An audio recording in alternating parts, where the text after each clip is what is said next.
Welcome, everyone. My name is Dale Parrish. I'm the host of COS Indiana Live and want to welcome you to Convention of States Indiana Live. My co-host, Mr. Ken Kashuba. Hi, Ken. How you doing? Good, Dale. How are you? Good, fine, fine. We're Ken. Let me get my notes up here, like I should have already, but I don't. Ken, this is broadcast number 251, and you've been on board for 114 of them. So it's been a long ride, hasn't it? It's moving right along, you know. It's getting better and better. We were just chatting. We won't get into it tonight, but we're looking at June, and it looks like June is going to be a record month for us as far as views are concerned. So we'll talk about that more on next week's broadcast once we get all the numbers together. But really looking good, really looking good. So very pleased with that. Don't quite know how to handle it, kind of, quite honestly. It's so good. So anyway. Well, the problem with that, Dale, is once you hit those numbers and you finally do learn how to handle it, you got to keep going forward because Yeah, how are we going to beat that? the pressure's on to come to top that. So there you That's go. right. That's right. All right. Well, anyway, more to come next week on that. Believe me. Ken, tell everybody briefly about that QR code up there. Yeah, that little code right up there is going to get you a subscription to COS Indiana Live, and all that is basically is putting in your name and email address and putting you into a platform whereby you can get some additional goodies that we are putting in there. Things like our video. We have a number of video, what we call them segments or series. Series Yeah. is the word, and there's a number of things in there that we like to put out for our subscribers, along with some upcoming information on upcoming broadcasts and other types of neat information. So it's just a way to subscribe and show your support for the channel, and we hope that you'll do that. I'll also post a URL in the chat in case you can't grab that code, but it'll be there throughout the program. And it's also live when you are looking at this on live.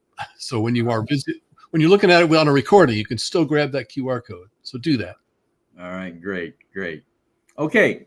Well, I want to once again, I want to remind everyone. Let me get a nice full screen of this. This is something that we've been for some weeks now, months, I guess. We've been devoting a little bit of time on every broadcast to the national debt clock and our national debt, because this is one of the pillars of the Convention of States resolution calling for a Convention of States to propose amendments to the Constitution. And one of the things is to address the national debt. So, Ken, we're quickly approaching the $35 trillion mark. About every 30 seconds, another $1 million racks up here. So it just keeps going and going, doesn't it? It looks like it goes as fast as my water bill, I guess. I don't know. Well, our resident debt expert, Gary Harbaugh, has agreed. He's going to put together some information and talk about this debt clock and kind of break it down for us, because there's a tremendous amount of information reflected here.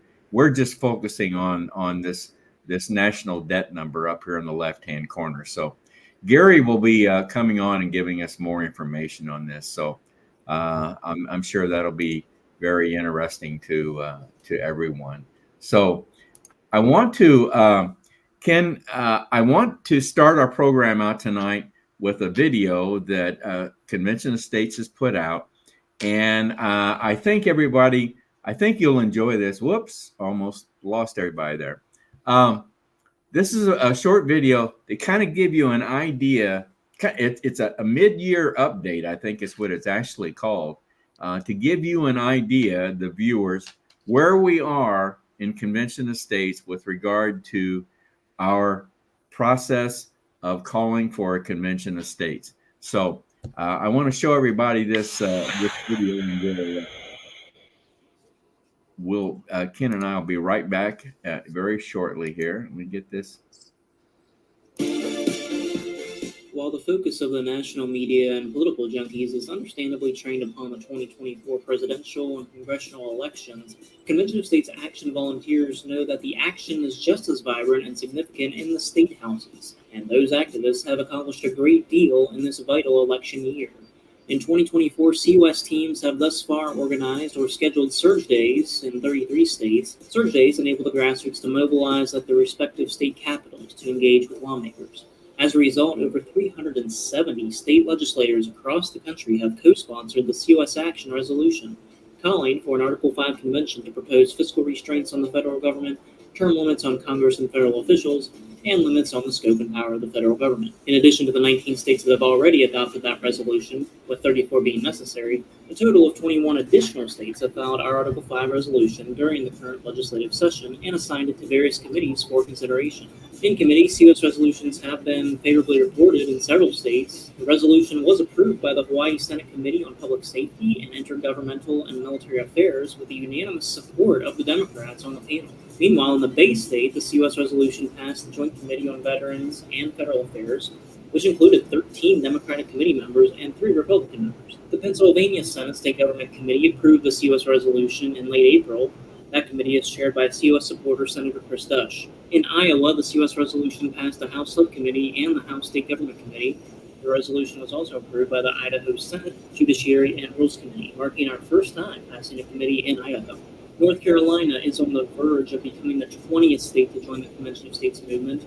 The North Carolina House passed the COS resolution last year, and the Senate now has the opportunity to do likewise before the current legislative session ends. When the North Carolina Senate gives the nod, only 14 more state legislatures are needed to call the convention.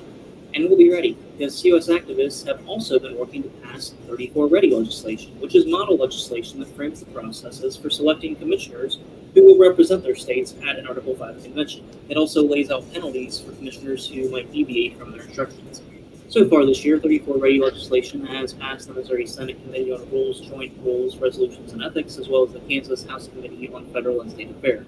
34 Ready legislation was also introduced in the Mississippi and Kentucky legislatures, the latter of which has 16 COS resolution co-sponsors. But what if your state has already passed the COS resolution? The grassroots army does not lie dormant, working to maintain relationships with state legislators and championing bills regarding issues such as election integrity, parental rights, and state sovereignty issues that correspond with principles of federalism, freedom, and fundamental rights. We refer to this as F3 legislation. In Georgia, the local COS team partnered with Heritage Action to champion 3 election integrity bills, 2 of which were successfully adopted by the legislature. The COS Louisiana team has made its presence well known in Baton Rouge, and their work has yielded significant progress. HB 763, another piece of election integrity legislation, passed the Louisiana House and is currently pending in the Senate. Meanwhile, HB 114, which establishes a clear process for updating the state's voter rolls, passed the legislature and awaits the governor's signature. Legislation that bans international government organizations such as the UN, the WHO, and the World Economic Forum from asserting any jurisdiction in Louisiana was signed into law by Governor Landry on May 28th. In Tennessee, COS grassroots worked with Alliance Defending Freedom to move parental rights and education legislation through the legislature and to the desk of Tennessee Governor Bill Lee. The COS Kansas team toiled diligently to shepherd land rights legislation in the form of SB 370 through the Senate Committee on Federal and State Affairs. Legislation banning transgender surgery from being performed upon minors passed the South Carolina legislature and was signed into law by Governor Henry McMaster. Oklahoma Governor Kevin Stitt signed HB 3156, which prohibits ranked choice voting. The Sooner State grassroots worked to get this bill through the legislature, again working with Heritage Action. These significant accomplishments are the result of a commitment to first principles, personal sacrifice, and perseverance by our grassroots activists. The legislative process can be excruciating. Individual legislators must be convinced to introduce or co-sponsor bills, which must then clear subcommittees, full committees, and the whims of majority leaders and speakers before even being considered by the whole of one chamber or the other. All of it takes a great deal of time, energy, and follow-through. This is the kind of commitment that it takes to save and maintain a nation. To be a part of one of the most consequential political movements in American history, sign the petition below and add your time and talent to this noble effort at conventionofstates.com. And now, you're up to date with Convention of States. What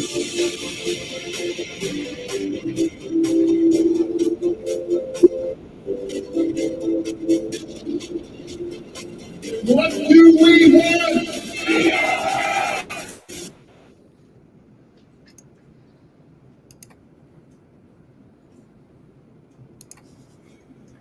Well, that was a quick talking update, wasn't it? He sure got his talking points in quickly. That's for sure. He did. But I think I think the theme there, the message is that there's been a lot of stuff going on, a lot of things going on now, and for those that may not know, Indiana is one of those states that has already passed the resolution. We were the sixth state of the 19 that have passed it. So, and if one of the things that came through on that video is how difficult it is, the process of getting this resolution signed onto. It has to go through committees, and it's very difficult. So we've got a lot of things in the works in various states, and it just takes time to get things through. So it takes time and volunteers as well. And volunteers, that's exactly right. So hopefully we'll be, that number 19 will be rising very shortly before this year's out, and we got to get to 34. 34 states have to sign on to this to make this convention happen. So hope everyone enjoyed that update, and anytime we get a further update, we'll be happy to bring that on to you. So, all right. Well, let's move right on to our guest this evening. And this young lady has been with us before, and her name is Natalie Forbing. Hello, Natalie. Good evening. I know. Natalie is with Moms for Liberty, and I'm going to go to this next banner. You are the Allen County Chair for Allen County here in Indiana, where is the county that I happen to reside in. And so, as I said, Natalie has been on with us before as a guest, talking about Moms for Liberty, and we were. I think your prior appearance, we were talking about the organization itself, and what it's all about, and how you're organized, and so forth and so on. But today we're going to talk about a piece of, well, it's not legislation, but it's a regulation, I guess. Talk about Title IX. And Moms for Liberty is kind of interested in this. Am I right, Natalie? You are correct. Moms for Liberty is very interested in this, as it has something to do with education, fundamental parental rights, and directly with our ability as parents to direct the upbringing of our children. There you go. So yes. Which is basically what you might want to explain a little bit more what Moms for Liberty is about, but certainly from a national standpoint with regard to Title IX, I know you got some things that you want to talk about there. So take it away. Well, to review briefly, Moms for Liberty is a national organization. Our mission is to unify, educate, and empower parents about their parental rights at all levels of government. I am the chapter chair in Allen County. States have their chapters and are organized into, are separated into counties and are organized then through counties. Indiana currently houses 8 chapters. Okay. Allen County is one of those 8. And then on to Title IX. So we'll do a bit of an overview, and then also what Moms for Liberty, some of the significant things that Moms for Liberty has done at a national level, and then some of what's going on here in Indiana. Okay. Okay, good. Give us kind of an overview for those maybe that haven't been paying attention. Well, even if you have Title IX and everything about Title IX, including the implications, it's a little bit hard to get your arms around. Yeah. Title IX was enacted in 1972. So that's been around for quite a while, right? It's been around, yes, 50 years. I'm sorry to interrupt you, but I'm old enough to remember when this was first introduced, and there was a lot of controversy about this, about what it was going to do to men's sports, and I remember there was some controversy on it, but it did get through and it did pass, and we've lived with it ever since. So I'm sorry, but just wanted. No, that's okay. It was intended as part of the Civil Rights Act of 1964. It was enacted to ensure equal education and athletic opportunities for women and girls, where otherwise, and all students regardless of their sex. It was to protect their rights as enshrined by the Constitution and our founding documents. That's what I know of it. So I guess, Dale, if you feel free to if you've lived through it, if you are and can contribute, feel free, jump in. Okay. I guess a question I have for you then, if you don't mind, was it more controversial then or now? Oh, I think then. Oh, wow. Well, no, I take, no, the controversy was, what am I trying to say? It was a different viewpoint, different point of inflection.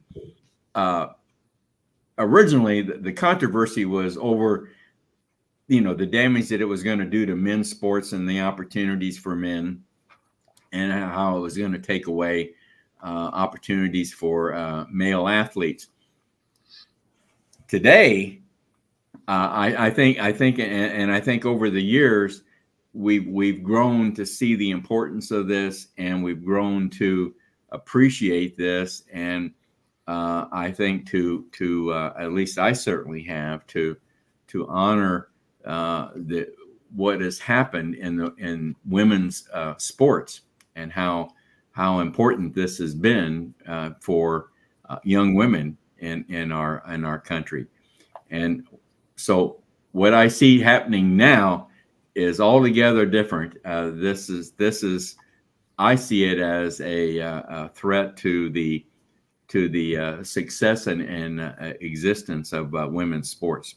So does that explain it? Does that explain the difference? Hey, your food for thought is your perspective is also valuable. Thank you, Dale. So today, over 40% of college athletes are women, pertaining to Title IX and its enactment, and making the athletic and educational space for women equal. Over 40% of college athletes are women. 2 in 5 girls play sports in college. In fact, since Title IX, over 3 million more high school girls and over 200,000 more college women have the opportunity to engage in and play sports, in competitive sports each year. High school girls who participate in sports are less likely to drop out of school, drink, use drugs, become pregnant. Additionally, 94% of women who hold C-suite positions are former athletes. 80% of female Fortune 500 executives play competitive sports. That was a stat that I thought was wow, was rather interesting to note. Then fast forward, to the Biden administration and approximately 2021. 2020-2021, the Biden administration and what they propose to do with Title IX and the changes that they wish to see would undo 50 years of progress and equality by radically redefining sex, by redefining biological sex to include gender identity. It is seen as a step back. Our connection's kind of wavering here, don't you think, Ken? A little bit. Let's see if she come back now. There you are. There you are. Sorry, Okay, I can hear you now. That's okay. It also stands to jeopardize the safety and privacy of girls and women and all students. There is an emphasis on girls and women pertaining to the history for sure, but it will actually affect all students, all men, all women, K through 12 through college. In March, some notable dates then as a bit of a timeline, March 8th of 2021, the Biden administration issued an executive order on guaranteeing an educational environment free from discrimination on the basis of sex, including sexual orientation or gender identity. What does that mean? That's and that you can look up on, people can look up on the Federal Registry. I can get you a link.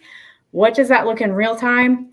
For instance, in December 2021, I know where my son was going to school, that's when I first learned about the possibility of the shared locker room and restroom space, meaning girls who identified as boys could go in the locker room and restroom, and vice versa. The boys who identified as the opposite sex that it was possible that they could use the restroom or locker room that they identified with.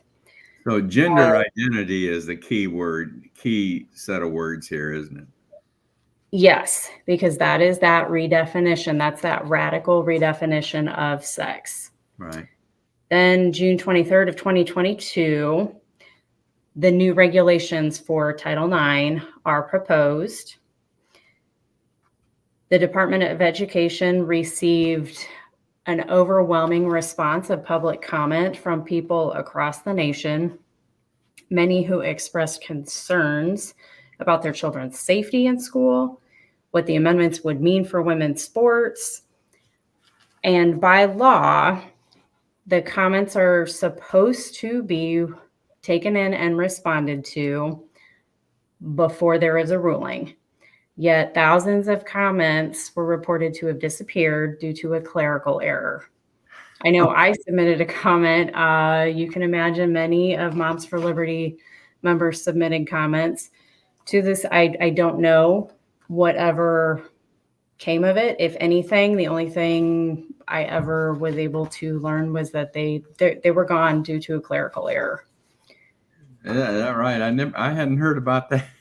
Now, Natalie, could I interject here for a second? We've got a comment, which I think I'll just have you address if you can. I know you mentioned that this was started in the Biden administration years. One comment we had from our viewer was these changes are made by bureaucrats that do not face election. We need to shut 99% of the departments in DC down. Can you confirm that some of this is being done by bureaucrats, or is this all being forced in by people that have actually been elected? Can you enlighten us on any of that at all, or? In summary, gentlemen, and David, we do have bureaucrats that are not elected who are wanting to institute and implement these changes. And yes, a grievous part of Title IX is that it is circumventing Congress. Title IX would change the law and would supersede state law. It would supersede SERPA FERPA, which is the Federal Education and Privacy for Students. And that's part of what makes it unconstitutional, is that to make a law, how it was a law passed, it is supposed to go, our process is to go through Congress. This process did not go through Congress. Thank you for clearing that. Yep. That's the administrative state. That's the swamp. Yes, and yes. The establishment and the many other names that Right. that it is referred to. Yes. Good comment. Good question. Yeah. Then June 23rd, the changes are presented. It's open to comment, many of which go missing with no consequence. Then comes April 19th of 2024. The Biden administration released the new unofficial guidelines for Title X effective August 1st, 2020. Yep. It was over 50 regulation behind the fundamental framework that had become to be known as Title IX. It was done without congressional authorization. And expanded the definition of sex to include gender identity. It wanted to change our challenge. It would bring into question and challenge our fundamental rights to direct the upbringing of our children. It would erase women and girls in sports.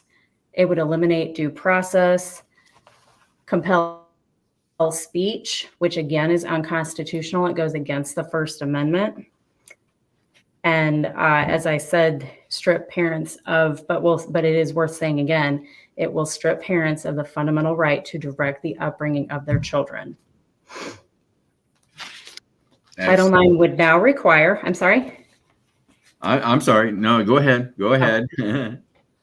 Title IX would now require that for schools to accommodate students suffering from gender dysphoria or who claim to suffer from gender dysphoria, as though they were they would have to affirm those students, and it would be allowable for them to use the bathrooms, which we have kind of already talked about, as well as participate in the opposite sport. That's been argued whether or not that's in these changes or if that's a separate amendment coming. I guess for these intents and purposes, tell me if you disagree. I'm not sure that it really matters, because if it's not coming now, we know that it's coming later. And Right. Is that okay? Is that legal? Is that going to go through Congress? What process are they going to take to instill some of those changes? It is significant to note that no formal documentation is required for the student as far as gender identity. If there is a student struggling with gender dysphoria, which, by the way, I have to say mental illness. Let's not, to give all due respect, people do struggle. They have issues that need to be worked through, but they need help. They don't need affirmed. And they certainly do not need placed in positions that's not safe for them. And it's not safe for the other students or for the adults that's trying to supervise them. So there's no formal documentation needed to start a student down that road, and the parents aren't involved either. Other Title IX repercussions would include that are of significance. The point about the parents that affects our ability to direct the upbringing of our children. We won't know. They don't have to tell us. These proposed changes will conflict with and override the state, and then the Family Education Rights and Privacy Act, which is FERPA, which is something that in the educational realm, these schools and parents use to navigate and supposed to protect us and the students.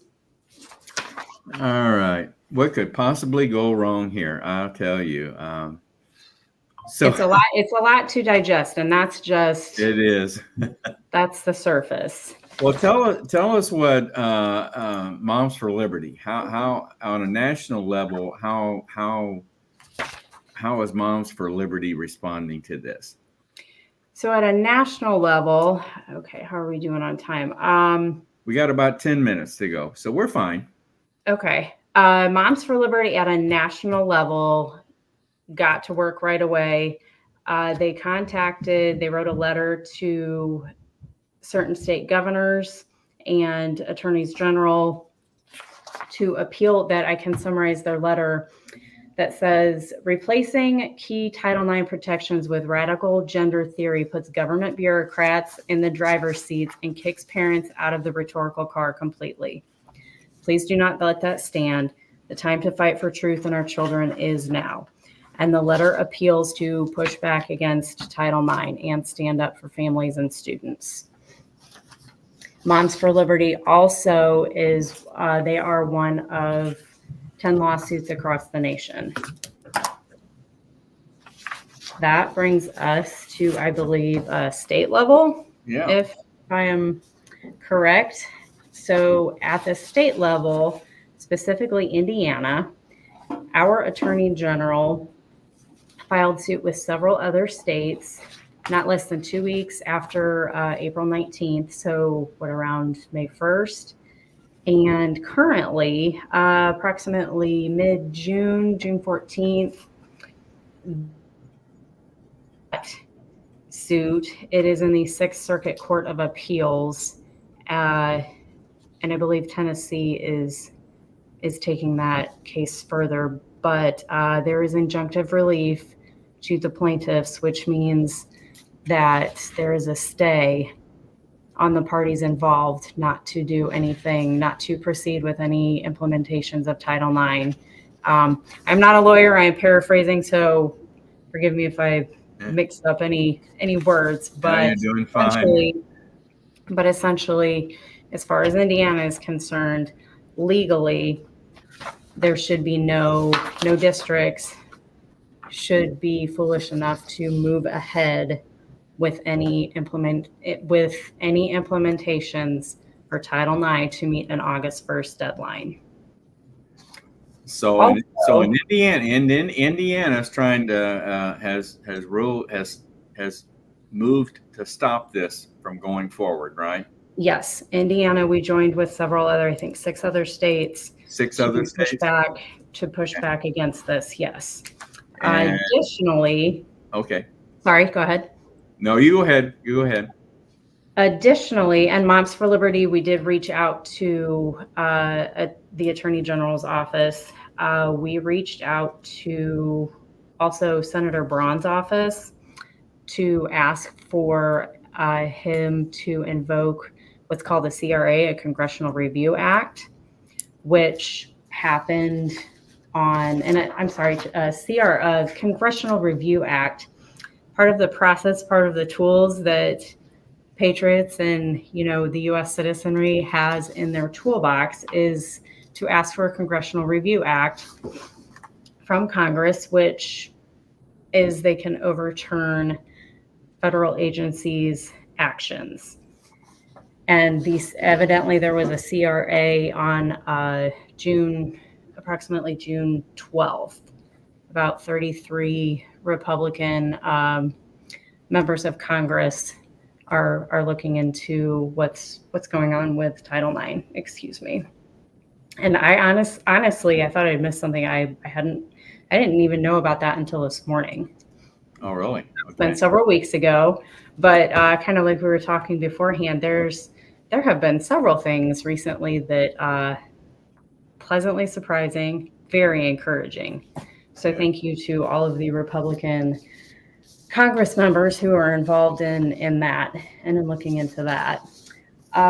Something I did want to mention in our letter to Senator Braun, I won't read the whole thing, I'll just highlight about Title IX and about stripping away the protections for girls.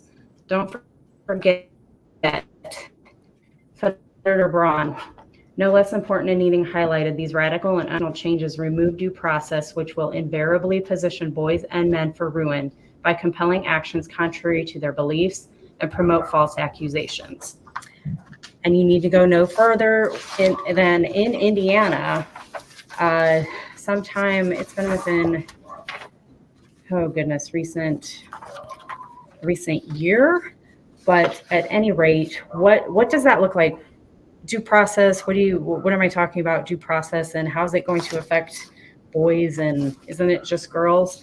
Well, no, it stands to affect men and boys the same that it will affect girls, because there is no difference anymore. Is one of the things that when you take away biological sex, what do you have? This lawsuit is from Terre Haute, Indiana, Vigo County. A gender-confused biological female wishes to participate on a boys' sports team, which means that she can have access to the locker room, the restroom. The boys were not told about it for more than a month. So do you think the parents knew about it? Yeah, right. The parents did not know about it. The Liberty Council.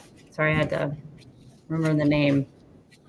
There was a suit filed on behalf of the male teacher who said, he cited his religious convictions, and Liberty Council did defend him, and they say the school district cannot force a male PE teacher to supervise a biological girl in the boys' locker room where she undresses for gym class.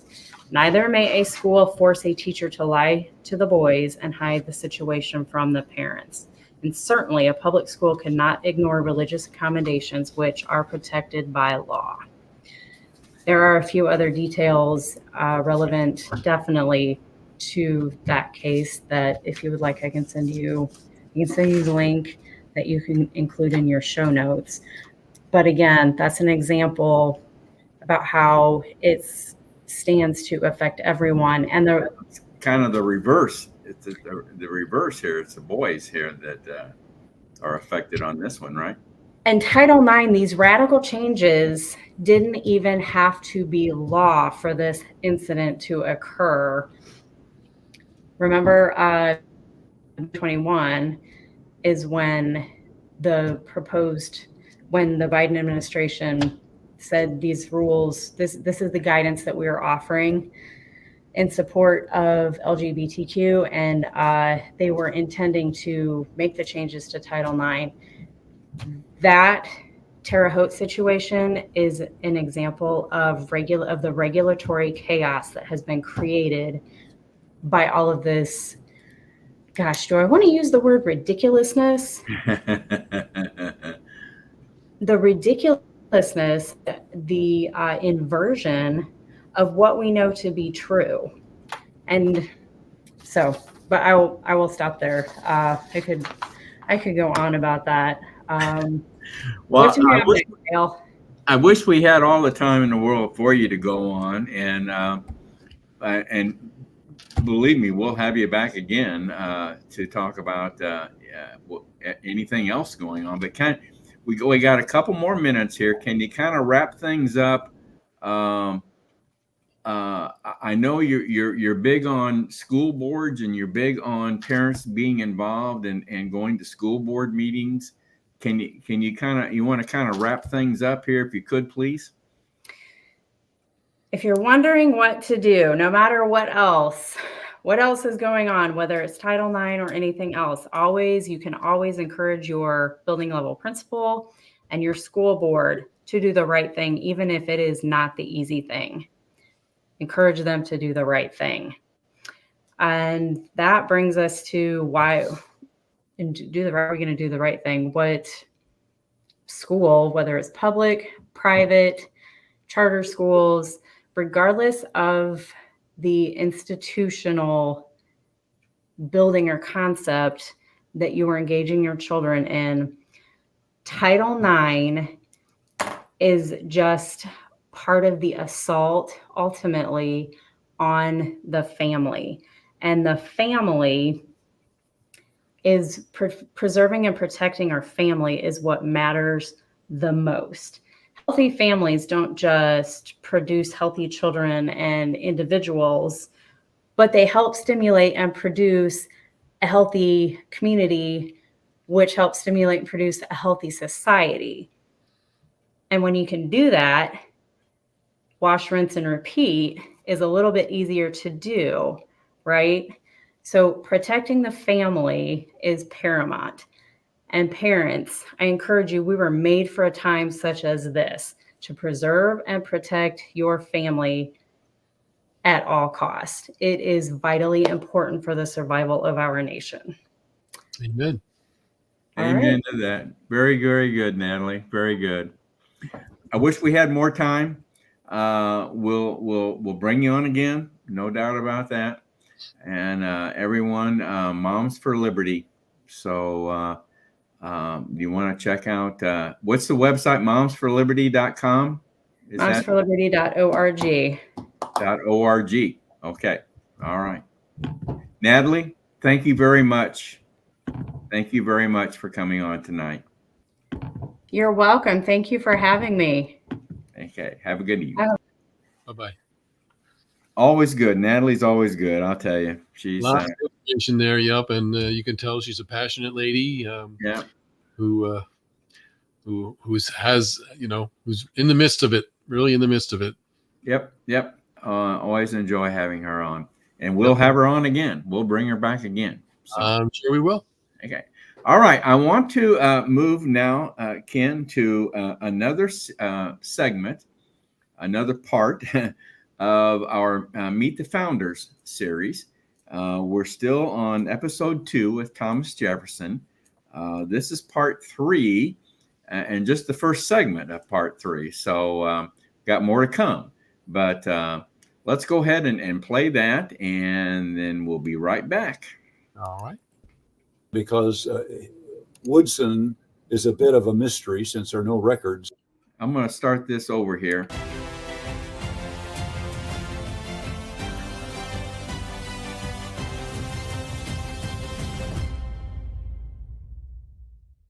Because Woodson is a bit of a mystery since there are no records about his birth. He was speculated to have been born shortly after Hemmings returned with Jefferson from Paris. And the first accusation was actually initiated by, in the tabloids back in Jefferson's day, by an anti-Jeffersonian by the name of Callender. And he claimed there was as I recall, a light-skinned boy, tall, 10 to 12 years old, bore a striking resemblance to Thomas. Even though he'd never been to Monticello, he'd never spoken with anyone there. He'd never seen either one, so other than Jefferson himself. So that was hardly substantiated. But the Woodson family had an oral history that long maintained that they were direct descendants of Thomas Jefferson and Sally Hemings. So the DNA results that were made on his family showed absolutely no connection to any Jefferson. So that claim was ruled out completely. Okay, well, so where does that leave us? Is there anything more definitive? No, unfortunately not. There is I don't remember his name, but a notable historian and who happens to also be a genealogist. He stated that he was satisfied that Jefferson was not the father of Eston or any other child of Hemmings. And the DNA study, in his view, indicated that Randolph, which would be Thomas Jefferson's younger brother, was more than likely responsible and as to the fatherhood of Eston, and that he might also be the father of the others. Apparently, 3 of those Hemmings children were given Randolph family names. Another reason that Randolph in particular is a prime candidate is because of something that, his name was Isaac. Isaac Granger Jefferson. He was an enslaved blacksmith at Monticello, and he wrote a memoir. I don't remember the date, but he and his parents accompanied Jefferson's to Richmond when he was governor, and this young man took in many of the events during the Revolutionary period, and then he included in his memoirs his description of Randolph, and he wrote, "Old Master's brother, Master Randall, was a mighty simple man." This is a quote. He used to come out among black people, play the fiddle, and dance half the night, and he had much more sense than I did as Isaac.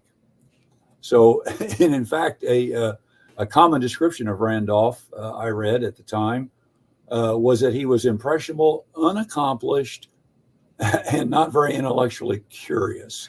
And in addition, Essenhemming's family oral history, this is interesting, stated that they were descendants of a Jefferson uncle. And at the time, Randolph Jefferson was known around Monticello as Uncle or Uncle Jefferson.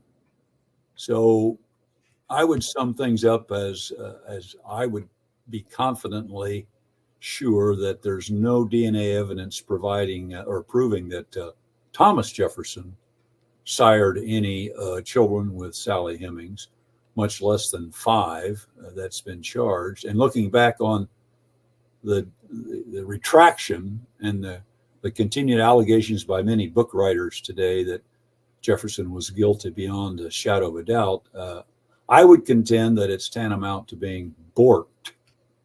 If you remember Robert Bork in Appalachia. Yes. And as one reporter, I think, noted at the time, defective scholarship is really difficult to recall or refute.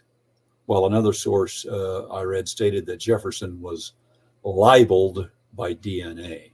So that's about as far as we can go. I know what I believe, but I'll leave what others determine to best suits them.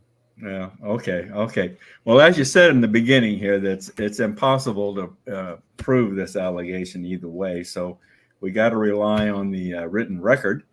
Unfortunately, that record can't always be trusted.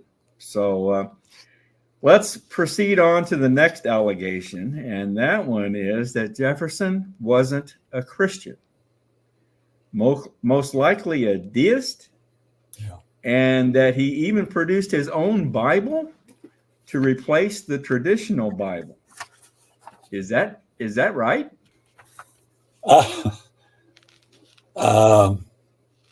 No.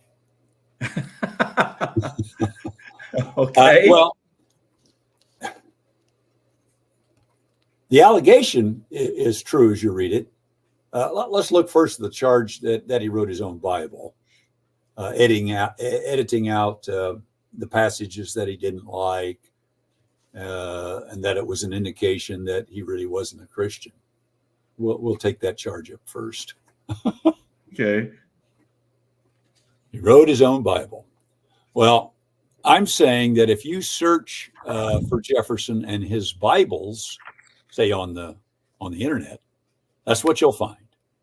That he compiled 2 Bibles, that he used the text from the traditional Bible because he didn't believe in miracles and he didn't believe in the supernatural, and that he disliked the Old Testament. Well, it's true that he did produce 2 religious works about Jesus, but there was never a Jefferson Bible. I've not been able to find that anywhere. The first work that he created was back when he was president. So this would have been in the early 1800s. And the second came, I don't know, 15 or 16 years later. He was then retired, I think probably in his mid 70s. So the title, I think, of each really clearly indicate that he didn't consider them to be replacements for the traditional Bible. The first one, and I'm going to read it to you because it's kind of long. But it was entitled, quote, "The Philosophy of Jesus of Nazareth being extracted from the account of his life and doctrines given by Matthew, Mark, Luke, and John, being an abridgment of the New Testament for the use of the Indians, unembarrassed with matters of fact or faith beyond the level of their comprehension. That was the title. If you think that means that it's his Bible, I think, you're way out in left field. It just isn't the case. The original work does not exist. Okay. But the title page does, and the notes that he compiled listing the passages that he wanted included, and the 2 White House Bibles that he used as source material do exist, and you can see those at the Smithsonian. It appears he used a razor to cut passages from the New Testament, and he rearranged them and pasted them together, the selected verses. In essence, he used the red letters of the Bible, if you will, the words that were uttered by Jesus, as found in many Bibles today. And he produced a folio, as he called it, of the sayings of Jesus in an orderly manner for Indians to read.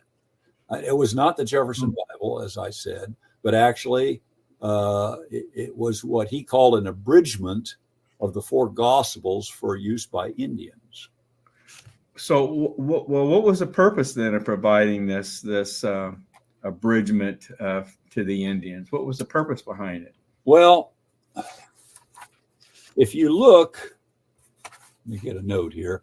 If you go back and look, you'll find that many years prior to this, Jefferson had shown a strong interest in promoting Christianity among the various Indian tribes, particularly those in the Northwest Territory. Even early in his presidency, he signed a law that authorized a particular religious sect. I think they were the United Brethren, and he authorized the United Brethren to propagate the gospel among the heathen. And sometime later, he signed a treaty with the Kaskaskia tribe, again, to provide them a Christian ministry and teaching, and he funded missionaries.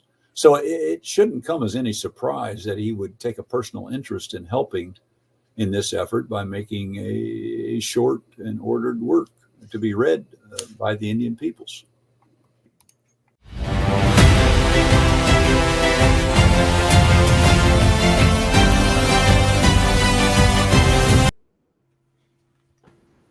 All right.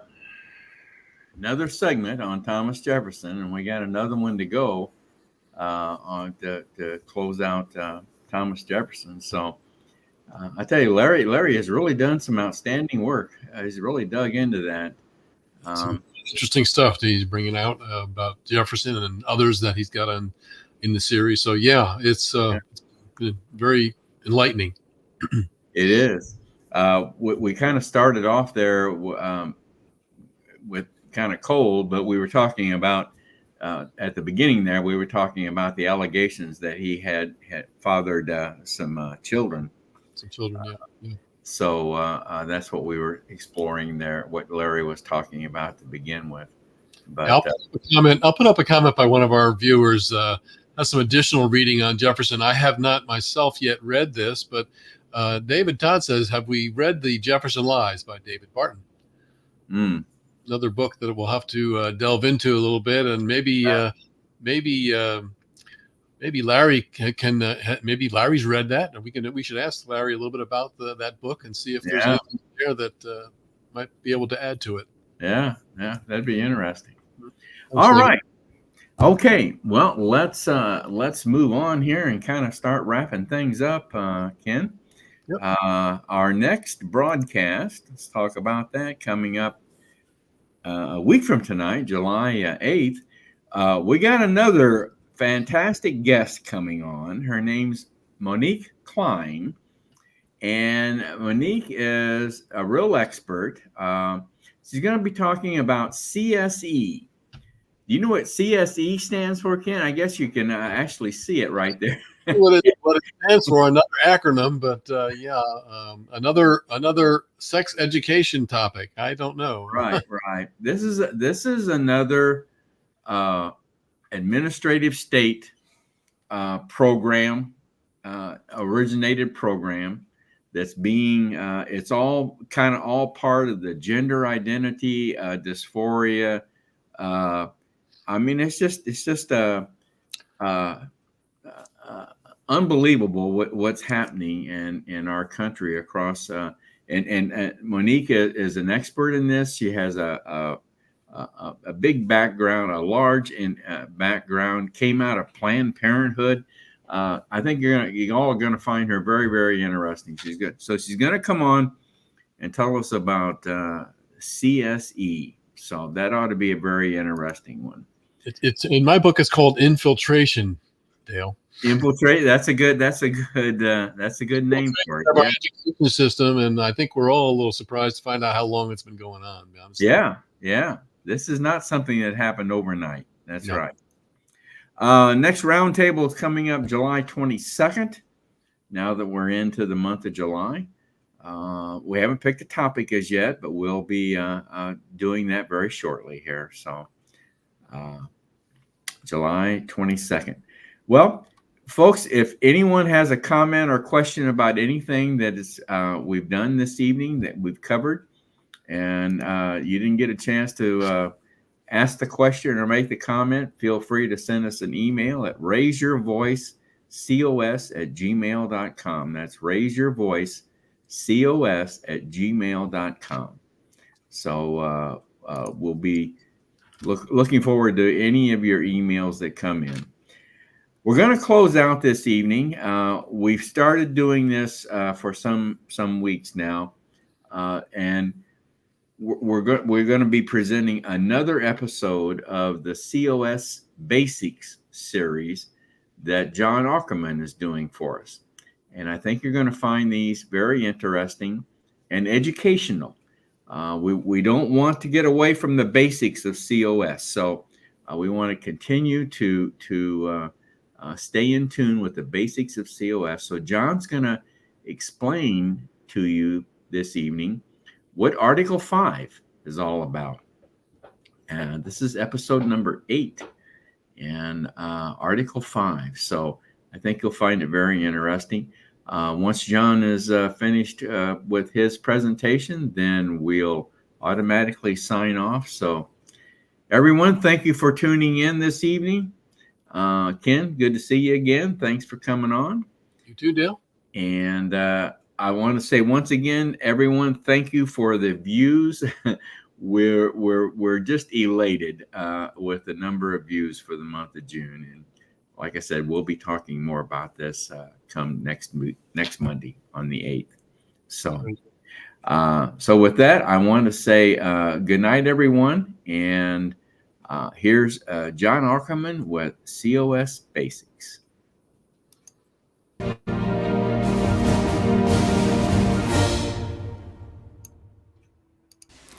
John Ackerman for Convention of States, Indiana. This is the ongoing series on the basics of COS. And today I want to talk about what is an Article 5 convention. A lot of people in the United States don't know what that is, and they don't know Article 5 of what. And so I want to clarify that for you. In the Constitution, Article 5 says, "The Congress, whenever 2/3 of both houses shall deem it necessary, shall propose amendments to this Constitution." But if you read the second clause, and I've highlighted it in red, on the application of the legislatures of 2/3 of the several states, shall call a convention for proposing amendments. That's what an Article 5 convention is. A convention made up of delegates from the several states to propose amendments to the Constitution. So it's a very safe process. The only thing the convention can do is propose. Now, it says 2/3 of the several states. the United States is composed of 50 states, and 2/3 of that equals 33 1/3. And so we'd actually have to have 34 states in order to pass the threshold of 33 1/3. And so as soon as 34 states pass the application, then we will have a convention. You maybe didn't know this, but Article 5 of the Constitution gives the states the power to propose amendments through a convention. The states have the power to call a convention to propose amendments.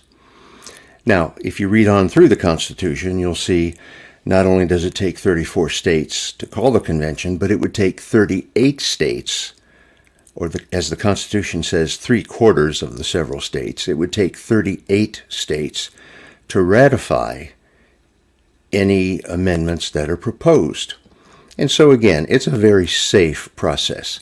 38 out of 50 to pass an amendment. And so all it would take is 13 states to say no. And these people who say, oh, this is a dangerous thing, a runaway convention and all that, wrong. I'm going to talk about some of the myths in future episodes of this series. But you see, the convention only allows the states to propose amendments. And our application, the COS application, would allow the convention to discuss only 3 kinds of amendments. And those are, number 1, to limit the power and jurisdiction of the federal government. Number 2, to impose fiscal restraints. And who doesn't want that? There's been runaway spending in D.C. for decades now. And we're about to pay the price if we don't rein in federal spending. And 3, to place term limits on federal officials. Now, who doesn't want that? I mean, members of the House and Senate were intended to be citizen legislatures who leave their farm or their shop or their profession, whatever it was, for a limited time, go to the federal capitol and work on behalf of we the people. But it has turned into a lifetime of power, and it's a power grab. And so we want to place term limits on federal officials. Now, it's rather generic. Our application just says term limits on federal officials. I, for one, would support term limits for the federal judiciary. It seems a little silly to me that you can get a lifetime appointment to the bench. And the only limit the Constitution places on that is that justices can serve as long as they're rendering good service. Now, what in the world does that mean? I would rather see term limits on members of Congress, the judiciary, I can really pronounce that word, yes. And I would say, personally, just speaking for myself, also government workers, the vast, what we call the swamp, the vast array of federal employees in the agencies, they have taken over. And it pretty much doesn't matter who's in the Congress. These federal agencies write the rules.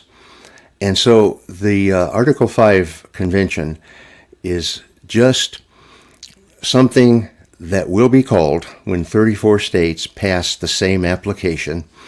And that application is for these 3 things: limit the power and jurisdiction of the federal government, impose fiscal restraints, and place term limits on federal officials. So in a nutshell, that is the answer to the question, what is an Article 5 convention?